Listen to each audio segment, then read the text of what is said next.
This is the X-Zone Broadcast Network, broadcasting worldwide on broadcast affiliates and satellite program providers, including CNN Broadcast Network, Sirius Satellite Network, Star Media, Good News Radio Network, Angel Broadcast Network, Wiki Broadcast Network, and WPBN TV. For more information on the X-Zone Broadcast Network, visit us at www.xzbn.net.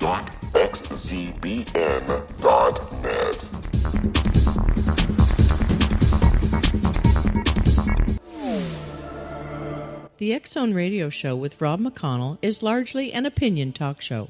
All opinions, comments, or statements of fact expressed by Rob McConnell's guests are strictly their own and are not to be construed as those of the X-Zone Radio Show or endorsed in any manner by Rob McConnell, Relmar McConnell Media Company, the X-Zone Broadcast Network, its affiliated networks, stations, employees, or advertisers.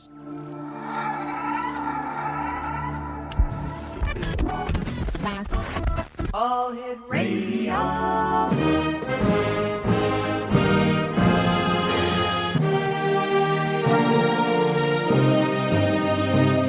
Welcome to the X-Zone, a place where fact is fiction and fiction is reality. Now, here's your host, Rob McConnell.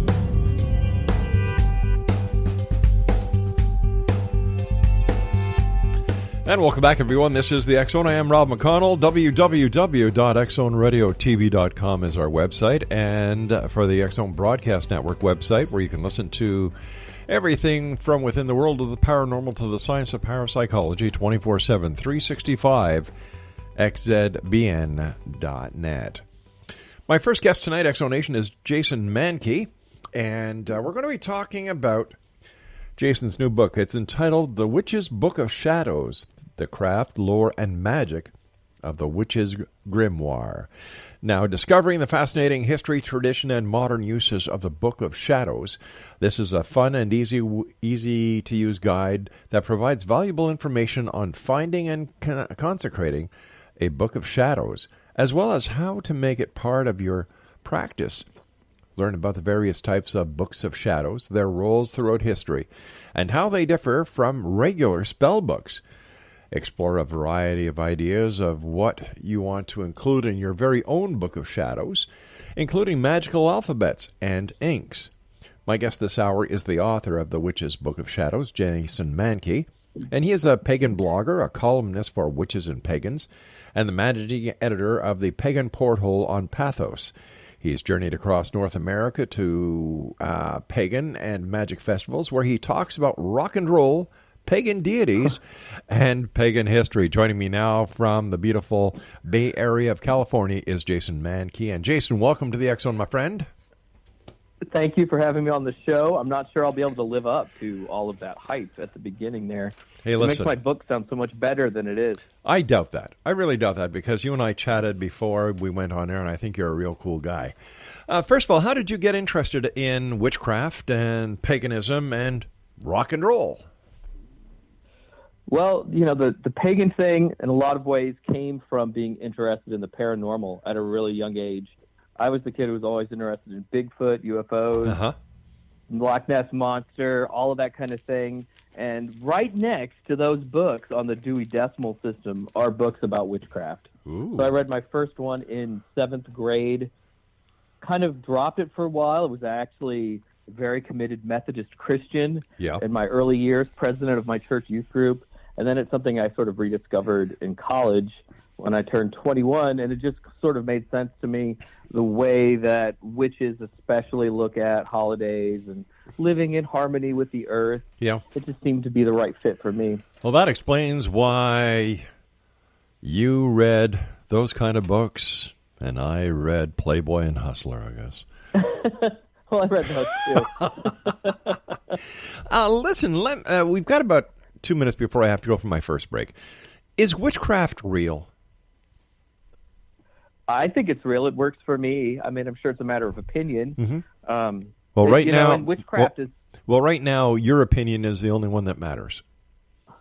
Well, witchcraft is such a hard word to define because it means so many different things depending on who you ask. Right. It all, it means, sometimes it just means bad magic user. Sometimes people think that it means some sort of psychosis or false belief. Witchcraft can mean a little bit of everything. But I know for me and my wife and the people that we practice with, we feel like we get really good results from it, and it connects us to the earth, it connects us to certain deities, and it connects us to each other. So Sure. Certainly it works for us. I've got to tell you something. Over the years doing this show, I've seen, I've shared this with a number of people, whether it's doing the show, doing our TV show, or even going out and doing speaking engagements like you do, where people will ask me about witches, and I'll say, you know what, they're the nicest people in the world. People don't realize that Greenpeace and other down-to-earth organizations were founded by people who were either Wiccans or witches. Like you guys, sure. You guys really respect the earth, Mother Nature, and the rest of the people out there can learn a lot when it comes to about treating Earth, Mother Earth, as witches and Wiccans do. I think that most of us live up to what we preach, and that we do treat the earth pretty well. And the earth is our mother; we must take care of her. Is a very popular chant. And, it's infused within the spirituality of the tradition. Jason, stand by. You and I have to take our first commercial break. X-Zone Nation, Jason Mankey is our special guest, and here's his website, www.pathos, patheos.com/blogs/Panmankey, which is Panmankey. And Jason and I will be back on the other side of this commercial break as we continue here in the X-Zone from our broadcast center in Hamilton, Ontario, Canada, on the X-Zone Broadcast Network, Radio X across Europe, and around the world on the Talkstar Radio Network. Don't go away.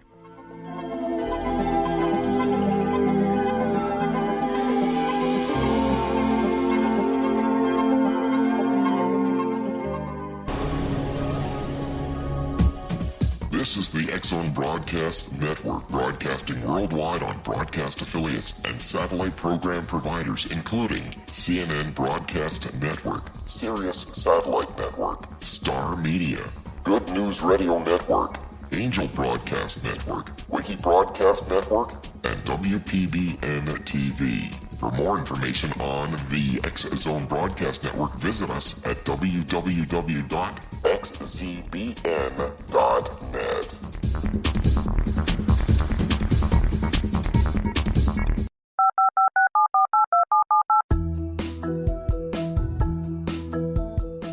Did you know that when you're on the road with limited data or Wi-Fi, you can still listen to the X-Zone Radio Show with Rob McConnell, The Science of Magic with Gwilda Wiyaka, X-1, Dimension X, Space Patrol, and every minute of the X-Zone Broadcast Network by calling 213-401-0080, courtesy of Audio Now. No smartphone, app, or internet needed. It saves your data plan, and it's free if you have unlimited minutes. Call 213-401-0080 to listen on any phone, anytime, anywhere. Remember, 213-401-0080 for the best of the paranormal, parapsychology, and sci-fi radio programming anywhere, 24/7, 365.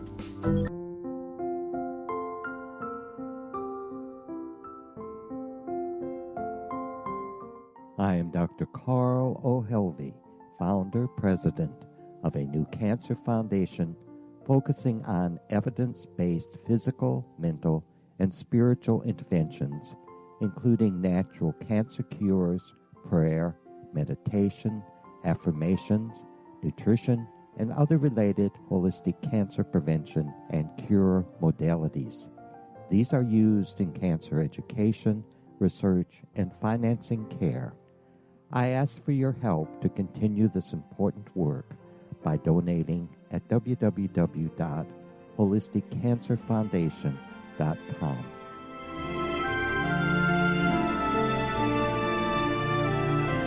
Hello, I'm Pete Marsh. With my daughter Justina, we will be presenting the new radio show, Too Good to Be True. If something seems too good to be true, it usually is. But with the help of Justina's amazing gifts, we're going to gain insight into questions that don't yet have complete answers. Have you wondered who built Stonehenge and for what reason? Why are crop circles found in the same region as Stonehenge and elsewhere? Are crop circles a hoax, or are they created with technologies that we have little knowledge of? Who built the pyramids in Egypt and also in other countries? How and why were they built? Was the Titanic switched with the Britannic as part of a gigantic insurance fraud, or for more insidious reasons? What caused the Tunguska event when trees were flattened over an 800 square mile area in Siberia? Will the new insights be too good to be true? Well, that will depend on what you are prepared to believe. Please join us as we start on this journey together. For more information on Too Good to Be True, visit www.xzbn.net. Little children aren't the only ones afraid of the dark. Millions of soldiers return from war zones with PTSD, anger, frustration, fear, and loneliness, much of which surfaces during the darkness of the night. You have the chance to change the lives of these American heroes. Songs and Stories for Soldiers.us provides free MP3 players for these men and women. With a list of 3 million songs in 16 different styles, 100,000 audiobooks, and 30,000 old-time radio programs, every veteran can find something to soothe and comfort them at no cost. All our players contain an 8-hour audio program designed to help veterans fall asleep.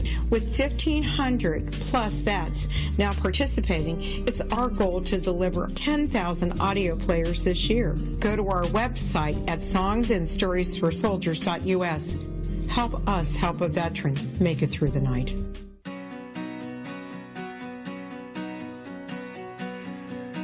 And welcome back, everyone. Jason Mankey is our special guest this hour. We're talking about Jason's new book. It's published by our good friends at Llewellyn, The Witch's Book of Shadows, The Craft, Lore, and Magic of the Witch's Grimoire. All right, let's get back to basics here, Jason. What is the difference between a witch and a Wiccan? Well, that really depends on who you ask. I'm of the opinion that, with most Wiccans, probably also identify as witches, but not all witches are Wiccans, if that makes sense. The first public witch was a man named Gerald Gardner who came forward in the early 1950s and said, I'm a witch. Mm-hmm. I practice witchcraft. I'm a part of a group called the Witch Cult. Today, what he did, most people would call Wicca, and he's looked at as the founder of Wicca. But because witchcraft is such a big word and it has so many different definitions, there are a lot of people who identify as witches who also don't identify as Wiccans. So for me, I'm a Wiccan witch. I identify both ways, but that does not mean everyone else does. So are you a private practicing witch, or do you belong to a coven? I belong to 2 covens. Wow. It helps that, I have house, and my wife and I are the ones who lead the coven, but we have 2 different groups that meet at least once a month. So as a male in the coven, are you regarded as a warlock? No, it's not a word that most witches use, which can be male or female. Okay. Though I do have some friends who self-identify as warlocks who practice witchcraft, so it's not necessarily out of bounds. It's just not particularly common. Are there different types of witches? Are there good witches and are there bad witches? For example, in The Wizard of Oz, you had 2 specific type of witches or fairies or whatever they were. You had Glenda, and then you had the Wicked Witch of the West or the East.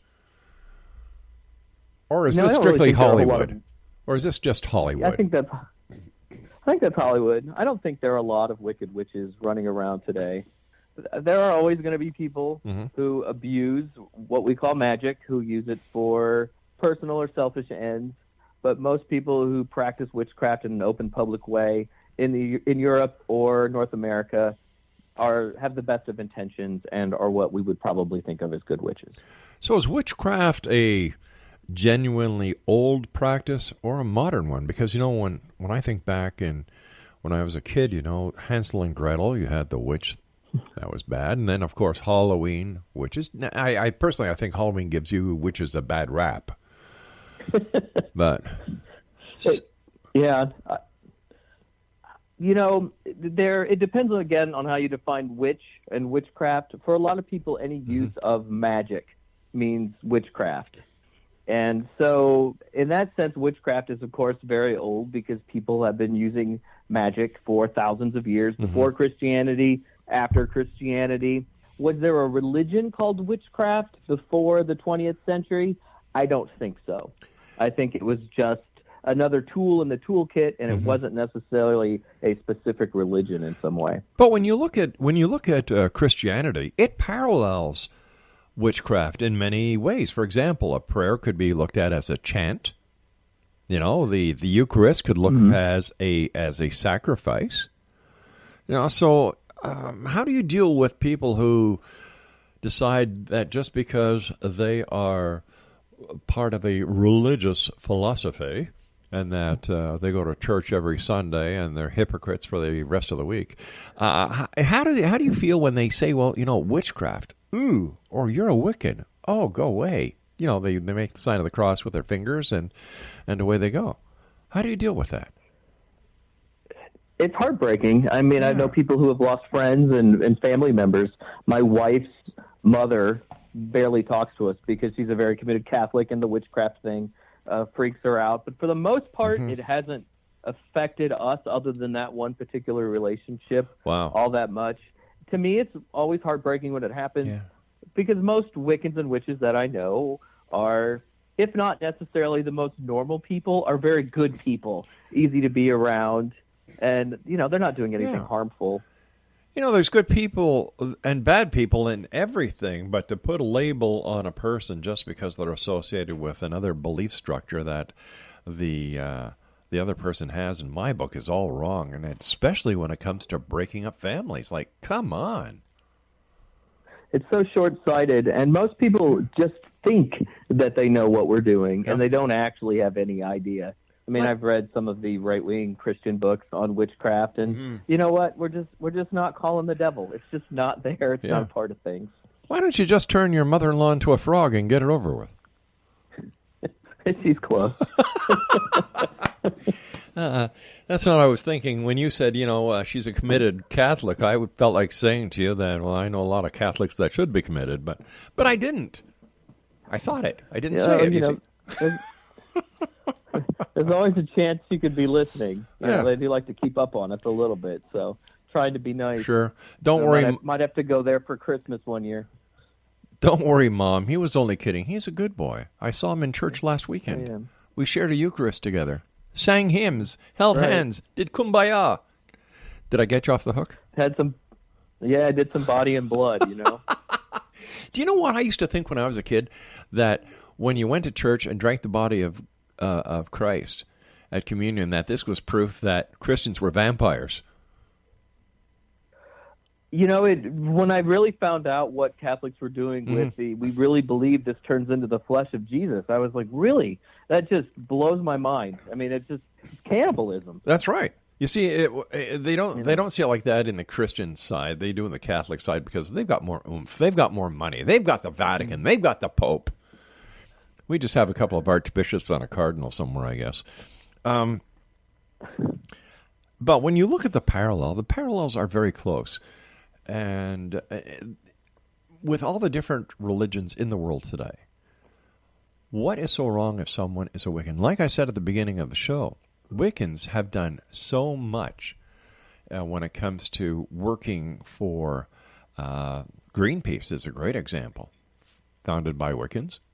And, and because of the Mother Earth, where did the Wiccans and the witches get the bad raps for flying around on broomsticks and boiling kids and eating them in their gingerbread houses? Is this all part of a smear campaign?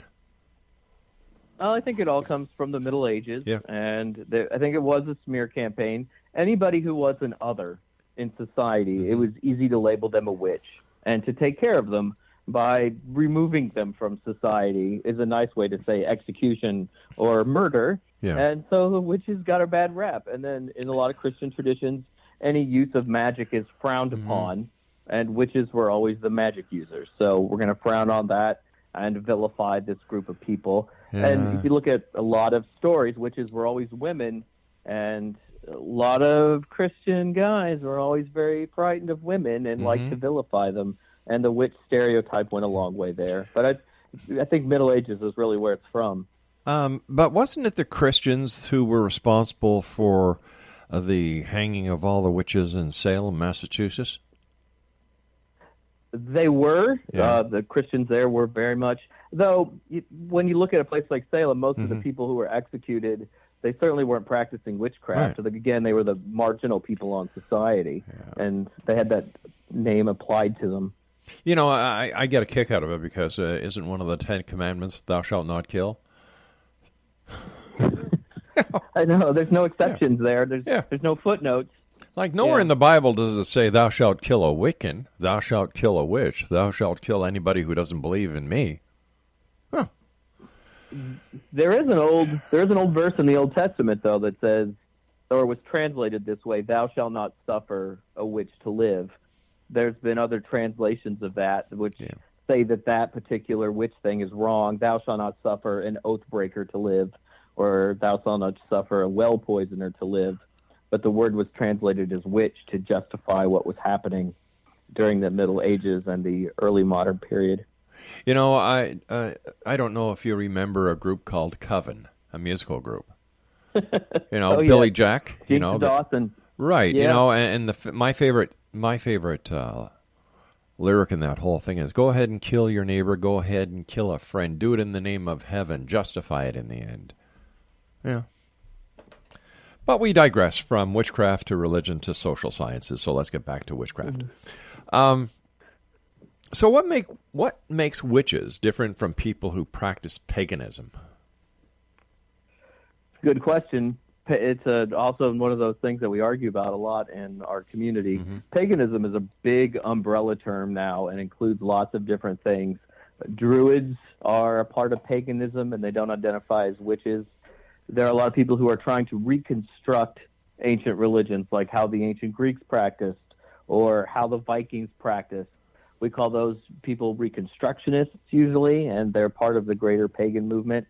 Most people who identify as pagan look to ancient Europe, Egypt, the Middle East as a source of inspiration for what they do magically and spiritually. Usually people who identify as pagans honor natural holidays, equinoxes and solstices, and the days that fall in between. But there's probably 50 or 60 different groups that probably think of themselves as pagans. Witches and Wiccans are the largest part of that group. So how significant? So many pagans. So how significant in reality is Halloween? Or has Halloween been boistered by the American and Canadian Dental Society? That's what I'd like to know. You know, I love the history of holidays, and a lot of the things that we associate with Halloween that we assume are ancient pagan are actually Catholic in origin, and they're just really old Catholic, 14th, 15th, 13th century, and not really pagan at all. The ancient pagan celebration at Halloween was called Samhain. We know that name because it's an Irish Celtic name, but we don't really know a whole lot about really what went on there. There's a lot of inaccurate information. It seems to be a day where people were very scared of fairies or fae, magical creatures coming and getting them. So they would build bonfires to keep those kind of forces at bay. It seemed to mark the end of the summertime and the beginning of winter in Irish Celtic society. And after that, we really don't know a whole lot about the holiday. We assume things, but there's no really written records or anything. And then it just kind of comes back when people start writing things down. Is the veil between the living and the dead really thinner at Halloween, or is this just part of a nice story to make Halloween that much spookier? I think from our perspective, it really does happen. There's a couple of reasons I think it happens. In the Northern Hemisphere, you know, you have the earth changing, and we are really going from fall to winter. And as you do that, death is everywhere. Leaves fall, plants in the garden die. That's true. If you are an agricultural or herding society especially, that's when you begin culling the herds for the winter. So death is everywhere if you know where to look for it. And one of the old sort of witchcraft sayings is like attracts like. So death equals death. If the spirits are going to commune with us, that's the time of year for them to commune with us. So I think it is really a real thing. Sure. But it's also very realistic, and a lot of people don't realize this, that without death you cannot have birth. Yeah. Listen, Jason, stand by, my friend. You and I have to take our news break at the bottom of the hour. Exonation, Jason Mankey is our special guest. We're talking to Jason about his book that is published by our good friends at Llewellyn, The Witch's Book of Shadows, the craft, lore, and magic of the Witch's Grimoire. This is the X Zone. I am Rob McConnell. Jason and I will be back on the other side of this break as we continue from our broadcast center in Hamilton, Ontario, Canada. Don't go away.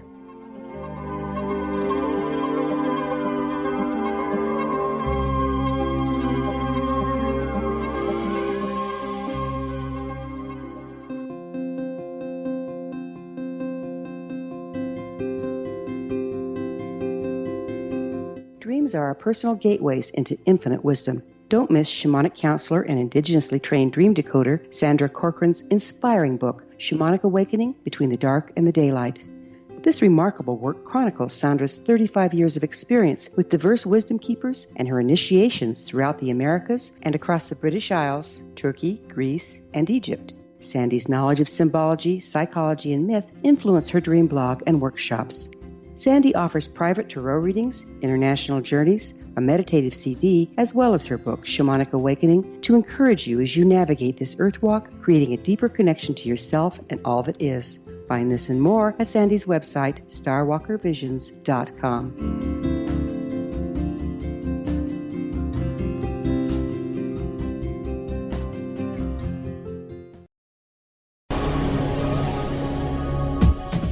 This is the X Zone Broadcast Network, broadcasting worldwide on broadcast affiliates and satellite program providers, including CNN Broadcast Network, Sirius Satellite Network, Star Media, Good News Radio Network, Angel Broadcast Network, Wiki Broadcast Network, and WPBN TV. For more information on the X Zone Broadcast Network, visit us at www.xzbn.net.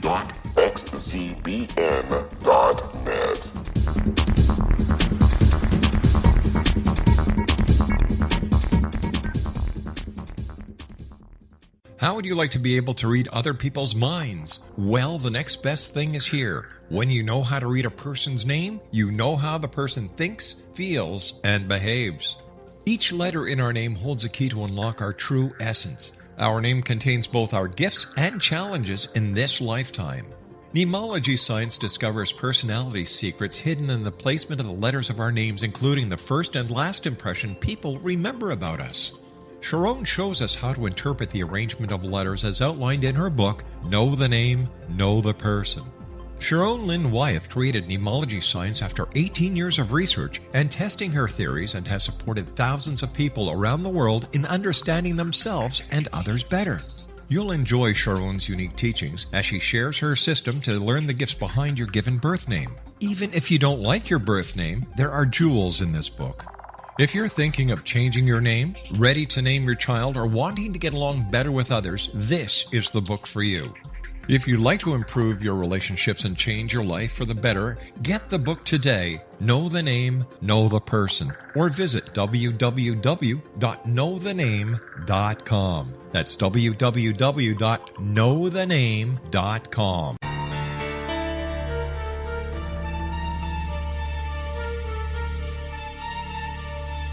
Hello, I'm Justina Marsh, and with my dad Pete, we are going to present a new show called Too Good to Be True. Together, we are aiming to discover more truths about this world and beyond. Do you have unanswered questions about the world?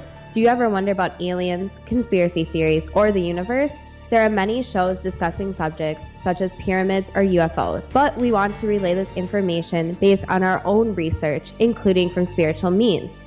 Hopefully, listeners will be helped with their own beliefs and will appreciate the psychic insights that add to the previous research and information. We both look forward to sharing this insight and beginning this journey with our listeners. Visit xzbn.net for more information about when to listen.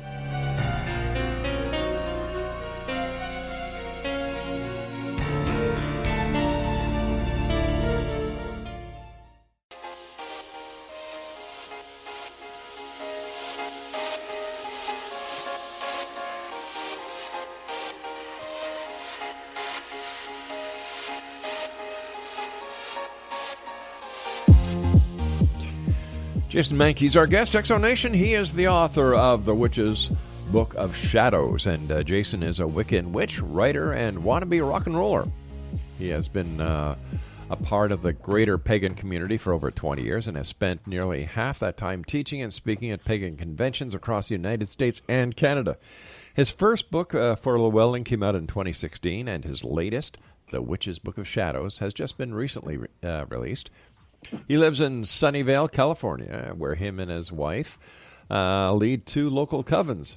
Because they don't want to be outnumbered, Ari, who is Jason's wife, and Jason only have 2 cats. And you can find him online at Raise the Horns at the Pathos Pagan channel. His website is pathos.com/blogs/Mankey. Jason, great having you with us. Thanks so much for sharing. It's been fun. It's been great. Well, we'd like to have fun because we're here for a good time, not for a long time. So let's make the best of it while we're here, right? Exactly. Yeah. Let me see. We were talking about Halloween before.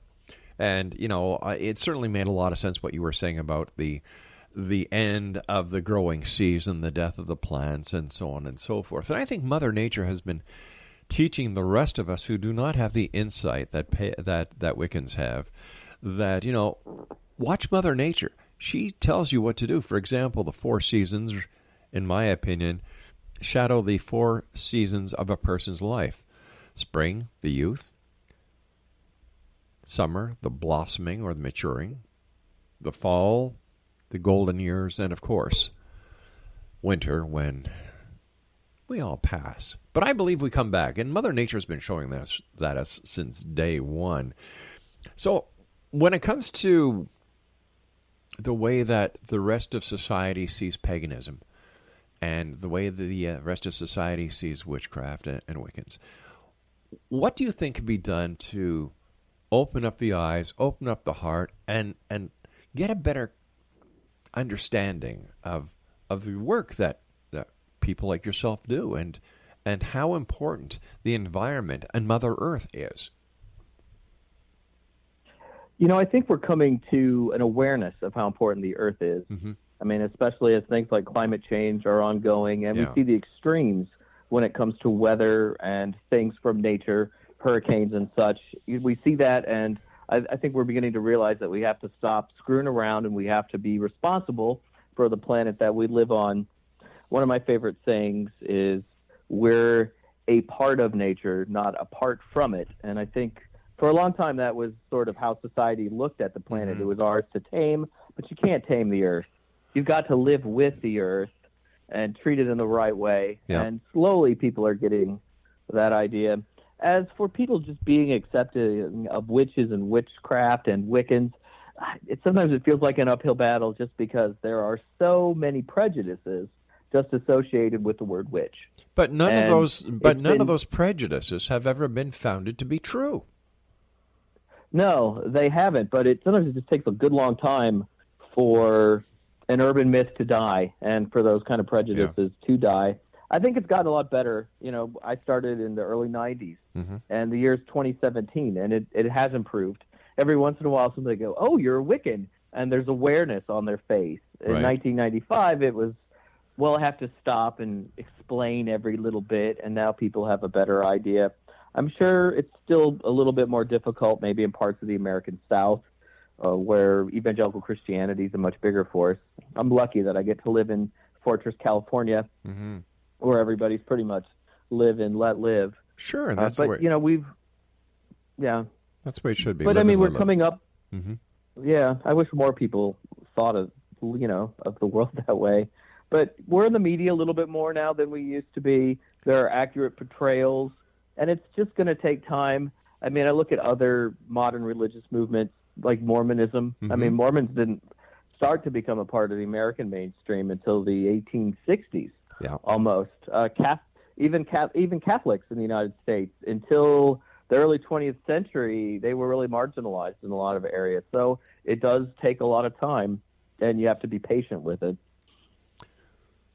Yeah, that's true, especially when you talk about Mormonism, because they really didn't catch on until the headquarters was built in Salt Lake City, Utah, and of course they built the the Grand Tabernacle there.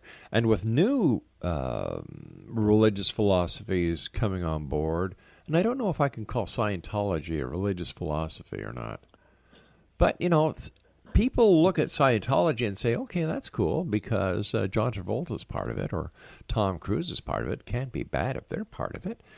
And yet, when it comes to witches, Wiccan, and paganism, for some reason, people still like to associate that with cults, devil worship. And what is the connection, if any, between witches and the devil? In the Middle Ages and up until, the early 20th century, if you asked, somebody, well, who do witches worship? The idea, everyone thought that they worshiped the devil. That was part of being a witch, was that you worshiped the devil. There were all sorts of stories of people selling their souls to the devil. I don't think those stories were grounded in reality. It was sort of this big myth that people had been making up. And when you're under torture, sometimes you're just going to say what everybody wants you to say so that the torture will stop. And so the idea of witches and the devil, kind of got spread from there. Witches, modern witches do often worship a figure known as the horned god. Doesn't really look like the devil. There's no pitchforks, but there are horns on top of his head, often looking like the Greek god Pan. And sometimes anytime they see a figure with horns on its head or looks like it's related to classical mythology, they always say devil. I think there's an old expression that says the gods of the old religion are the devils of the new. And since witches and pagans often worship a lot of old pagan gods, some Christians take that statement to heart. Sure, but you know what? When you look at Greek mythology, my goodness, talk about a mishmash of strange, weird, and bizarre. And yet, nobody that I have known over the years doing this show, Jason, has ever said anything negative about Greek mythology. And yet, when you talk about witches, Wiccans, and paganism, whoa! Somehow the devil seems to, crawl into that conversation. So I just think that, in fact, I know that when it comes to Wiccans and witches and pagans, that there's been a there's been a smear campaign. Let's just look at the Christian holiday of Christmas. All right, the Yule log, pagan. The Christmas tree, pagan. And the list goes on and on. Christmas was put on the 25th to compete with the winter solstice. I've always found Christmas to be the most pagan of all of the holidays that we celebrate, even more so than Halloween. I mean, just about every trapping in the house, has a pagan origin. Yep. And to think that these things survived for 2,000 years, 3,000 years is really incredible. Really, really incredible. But that just goes to show you the power of Christianity. And there's a lot of money in Christianity and Catholicism. And in my opinion, it's marketing. I look at religion, especially Christianity and Catholicism, not as a religion, but as a business. The Pope is the CEO. The College of Cardinals are the board of directors. And then everyone who goes to church and puts whatever they can in that little collection pot are the shareholders. That's why I look at it. And there's like absolutely no money in witchcraft. We really failed there. And, I'm still looking for that celebrity sponsor like the Scientologist.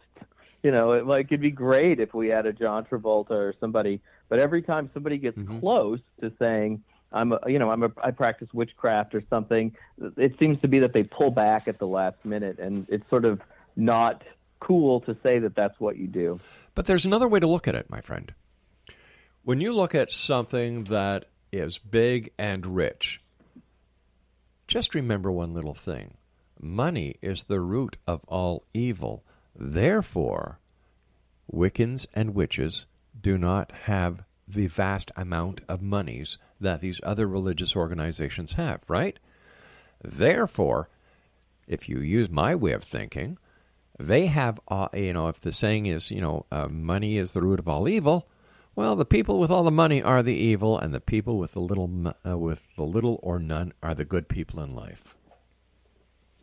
It kind of goes back to where the word pagan came from, too, because pagans were originally sort of the country dwellers, And the word was really meant as an insult, like country bumpkins. These were the rural and the poor.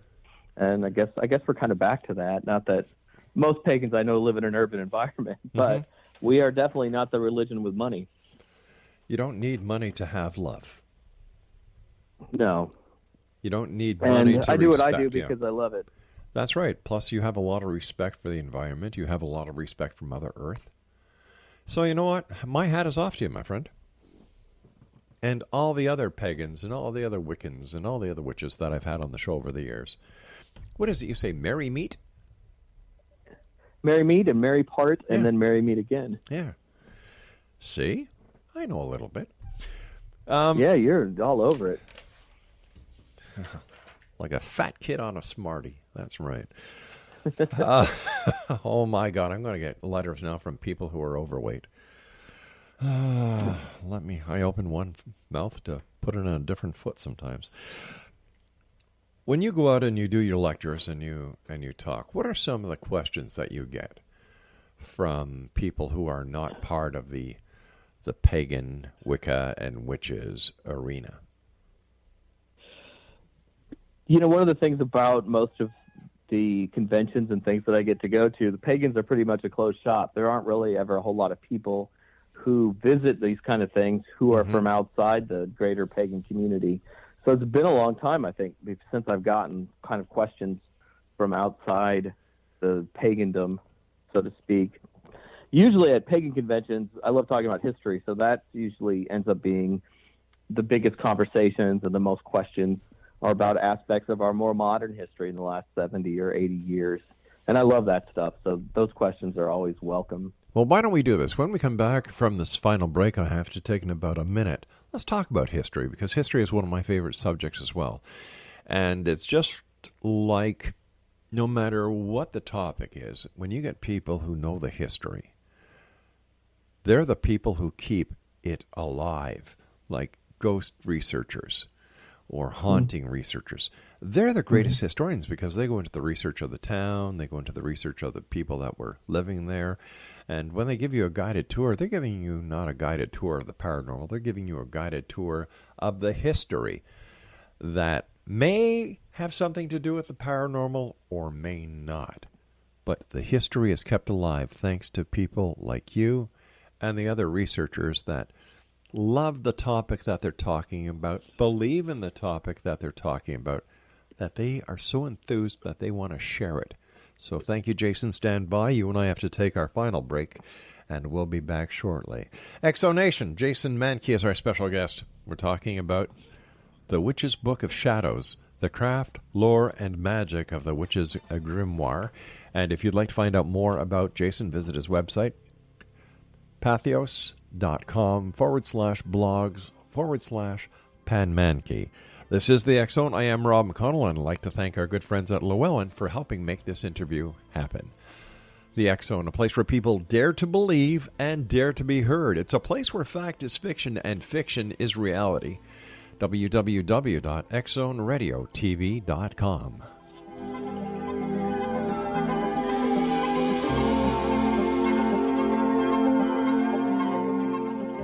Hi everyone, Rob McConnell here, and I wanted to spend a moment on internet streaming. Everybody has heard about internet streaming, but not many know much about it. Did you know the internet streams just about everything? Movies. From new releases to old classics. TV shows. Almost every show, every episode, and much more. But the question has always been, how do you do it? Well now, thanks to the folks at 123 Ready TV, I have the answer for you. They have developed a simple program app, 123 Ready TV, that you install on your Windows PC, Android smartphone, or Android tablet that can have you streaming like a pro in less than 5 minutes. You truly won't believe how much is available or how easy it is to do until you try. And for a one-time cost of only $19.99, this product is a real winner. To learn more about 123 Ready TV, visit our website at www.xzbn.net.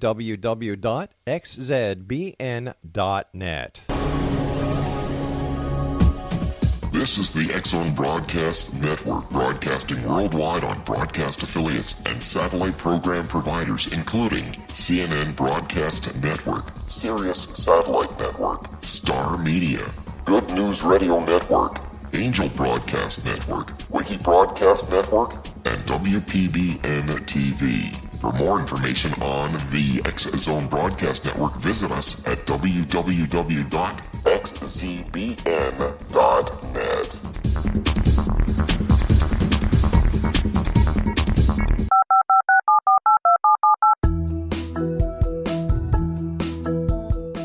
Did you know that when you're on the road with limited data or Wi-Fi, you can still listen to the X-Zone Radio Show with Rob McConnell, The Science of Magic with Gwilda Wiyaka, X-1, Dimension X, Space Patrol, and every minute of the X-Zone Broadcast Network by calling 213-401-0080, courtesy of Audio Now.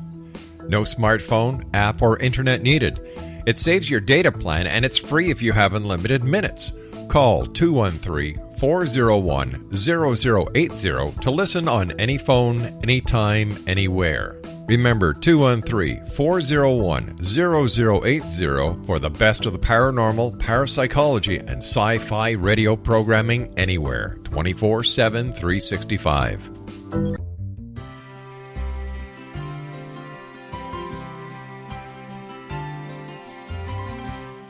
True healing must address 4 levels: physical, emotional, mental, and spiritual, for us to live joyful and productive lives. We tend to treat 3 of the 4, leaving the spiritual languishing. If you're tired of the same dysfunctional patterns cropping up in your life, Soul Balancing is for you. Trixie Phelps, owner and founder of Soul Balancing, is a naturally gifted energy healer trained in numerous esoteric forms, including shamanism. Trixie has created a powerful modality that safely and effectively clears your energetic field. A soul balancing session can remove interference, heal trauma, and restore your hope. Contact Trixie for a life-changing long-distance session today. www.soulbalancing.world.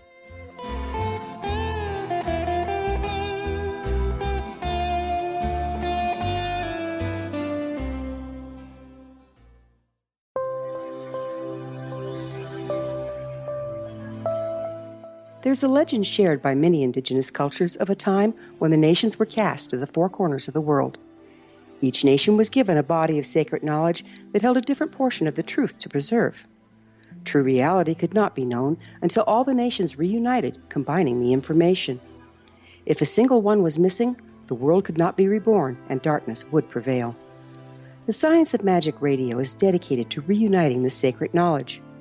With the understanding, none of us has all the answers, but together we can open new perceptions and possibilities. Through our combined vision, the world can be reborn into a place where darkness no longer prevails. Join me, Gwilda Wiyaka, and the Science of Magic daily on the X-Zone Broadcast Network, xzbn.net, or visit us at thescienceofmagic.net.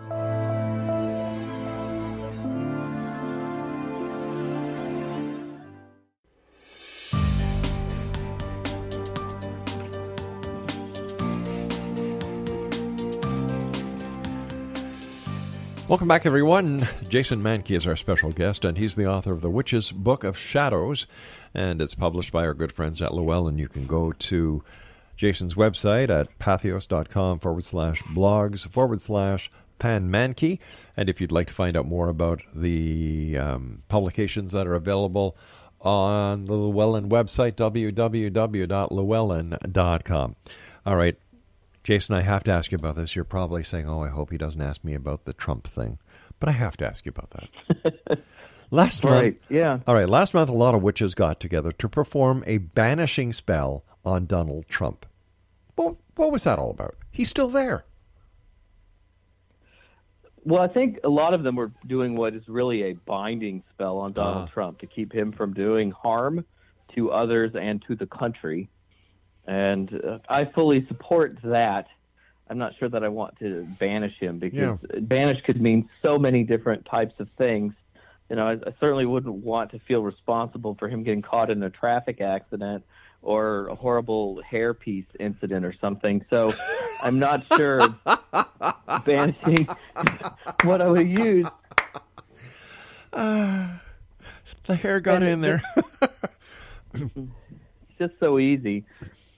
There are a couple of things, though. There was a lot of people in our community who had trouble with it because there is a rule in witchcraft to keep silent. A lot of it was because at the beginning of sort of the modern era of witchcraft, you could still lose your kids, you could lose your job, so Sure. keep silent, don't tell people. But there's also this idea that you shouldn't tell everybody what you're doing, especially if you're doing something magical, because if you broadcast it everywhere, people will try to counter it. And certainly, I read about Christian groups holding prayer vigils and stuff to counter the witches and what they were trying to do to Trump. So at that point, it's kind of a wash, since prayer is very much like magic. And so I would have kept it quiet myself. But I mean, a lot of witches really don't like Trump because what he's going to do to the environment and to the planet. I can't believe he actually, turned around the climate control work that President Obama did. And then he also, opened up the door to more coal mining and the use of coal. Like, my gosh. Sorry, I'm not in for that. It's painful to watch. It is. Yeah. It certainly is. And then in Canada, you've got like the coolest prime minister in the world. I think he's the only wait leader a with sec. tattoo. Wait a sec. Hold on here. Do you know something I don't know about Justin Trudeau? Well, we look at what we have and what you have, and we're a little jealous. Well, I know he's not perfect, but compared to Trump. Listen, Justin Trudeau doesn't increase jobs. What he does is he increases immigration and refugees. And, of course, this costs the Canadian taxpayers. And if you're putting people to work, if you've got the workforce that requires it, I can understand it. I'm all for it. But for goodness sake, his claim to fame is his degree in poetry. Yeah. I'm sorry. I'm not a fan of Justin Trudeau. In my humble opinion, the only reason he was voted in was because his father was the former Prime Minister Pierre Elliott Trudeau, who was another love child, and, that's another story. But I will trade you any day of the week, Prime Minister for President. All right. I think we can make this happen. We'll get on to it. I'll call you, you call me, we'll have our people call each other, and we'll work on it. Right. We've got people. Yeah. Listen, there's a lot of TV programs lately that have come out. Witches, warlocks, The Walking Dead, Buffy the Vampire Slayer, Grimm. To what do you attribute the sudden increase in popularity of these shows? Is it the unknown? I think if you look at modern history, the last 70 or 80 years, it feels like almost every 15 or 20 years, the occult in general becomes a bigger deal. I remember in the 70s, how popular Bigfoot and the Loch Ness Monster was, and then it sort of went away in the 80s for a while as being really out in the public consciousness, and then it came back in 95. I think 95 for us was like kind of the boom years of witchcraft. And then, it was quieter again, and then it's sort of bubbled back up recently. So what are some of the rituals that Wicca and witches do that can be compared to other rituals within other religious philosophies? Like, for example, how are people married who are witches or Wiccans? What happens at a time of death? How are they buried? Do they go to heaven? Do they go to hell? Or what happens? I think for weddings, usually we call those hand fastings, but I know many Wiccans who've sort of gotten married in more traditional ceremonies because, wedding is kind of a secular thing at this point anyways. And a lot of people want to wear the white dress. I know my wife wanted to wear the white dress. She didn't want to wear black, and she didn't want to jump over a broom. She wanted a white dress, and she wanted flowers and a bouquet.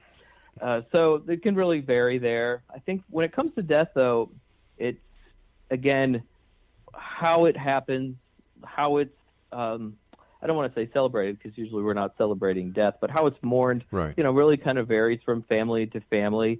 In some ways, it's much like a traditional funeral. There's a visitation. Maybe somebody says some words.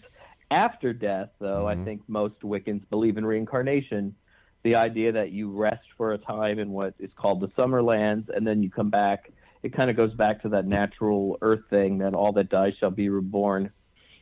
I love the way the Irish celebrate the passing of someone. They celebrate the person's life during the wake. And do you know what the difference between an Irish wedding and an Irish wake is?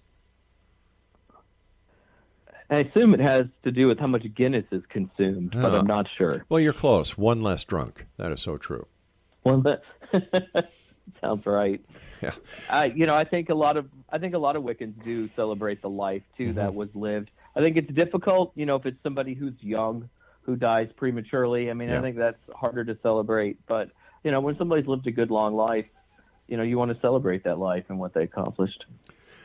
One of the questions that I usually get asked, and I can't answer this when it comes to a question-answer period, is what is the difference between the white candle and the different other colored candles that are used in Wiccan or witch ceremonies?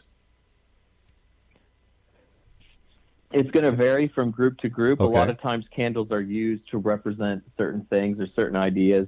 A lot of candle colors are used to represent elements. A lot of Wiccans honor the elements of earth, air, fire, and water. Yeah. We know there's a giant periodic table, but, it's easy to sum things up in earth, air, fire, and water. So yellow is usually air, fire is usually red, water would be blue, and earth is green.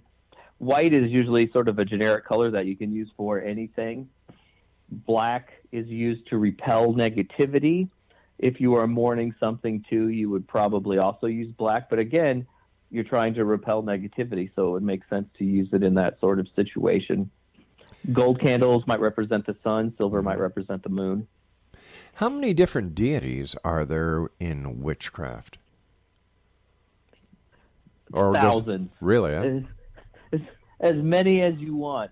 Wiccan and witch theology is not set in stone.